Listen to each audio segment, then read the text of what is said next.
The golden age of piracy. Men would pillage and kill for great wealth and a happy retirement. If you sailed under the black flag, you declared war on all nations, whether it was the French, the Spaniards, or the massive naval power that was the British. You didn't care. At the end of the day, you didn't have to follow any rules or pledge loyalty to a king. You just wanted to live your life without being stepped on. So if you wanted to start a new, refreshing, happy life, you set sail for the Caribbean to declare what was rightfully yours: freedom. Trading was huge in the Caribbean. There was a lot of stuff going on between all the European powers that you and a few other men might as well go capture your ship, declare your loyalty to nothing, and steal from the government that had once stole from you. Being a pirate captain had you leading a gang of cutthroats across the waves to cause chaos and put a dent in any kind of government affairs.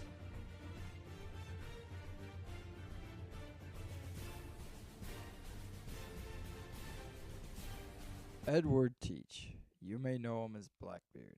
Today, he has been in many types of entertainment, ranging from movies, Gentlemen,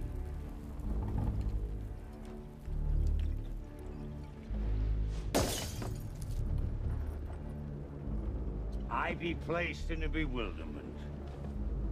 There I were, resting, and upon a sudden, I hear an ungodly row on deck. to television. This new era they keep rambling on and on about is a load of crap.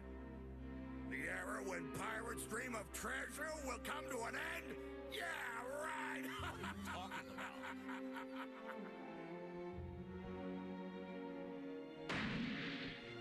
The dreams of pirates will never end! They've keeping others from doing the same. Aye. Captain Thatch, as I live and breathe. What is this magnificent muzzle you've cultivated? Why fly a black flag when a black beard will do? What brings you two gents this far north? And yes, he was also even in Al Capone! Forces!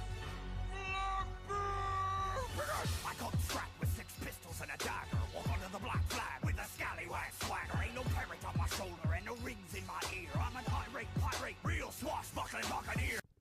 But who was Edward Teach? Well, to his crewmen, he was nothing more but Edward Teach, their captain. But to the poor government officials that encountered him, he was something more. The devil, a demon, the definition of evil, Blackbeard. Born in Bristol, England around the 1680s, Edward started out his pirate career serving under Benjamin Hornigold, and after a while, Hornigold trusted Teach enough to be captain of his own ship. So he and some other few men captured a large French merchant vessel they named the Queen Anne's Revenge and equipped it with 40 cannons. 2 years Blackbeard ruled the Caribbean and set up a blockade of Charleston, South Carolina. Using theatrics and his massive height, he would strike fear into his enemies. He would light fuses under his hat and sometimes his beard to show his foes how insane he was. Caution's nothing without charisma. For if a man plays the fool, then it's only fools he'll persuade, but appear to be the devil, and all men will submit. And would you be the devil?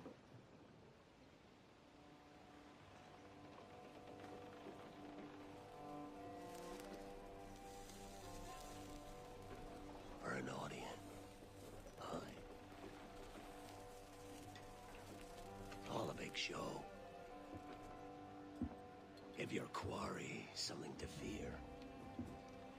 Some hellish thing from a fever dream. And men will drop to their knees, pleading for their lord before aught else.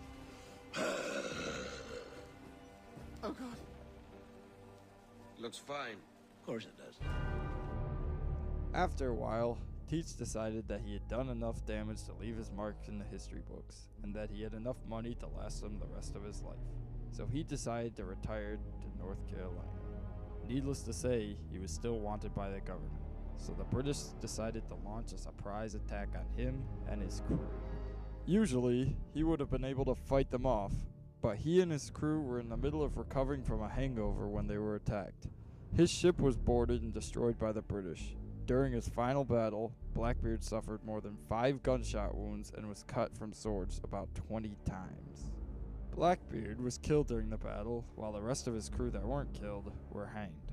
The British sailors that killed him cut off his head and hung it from the front of their ship. After the battle, they threw his body overboard.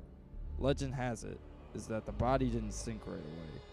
It's said that his headless body swam around the ship 3 times before sinking to a watery grave.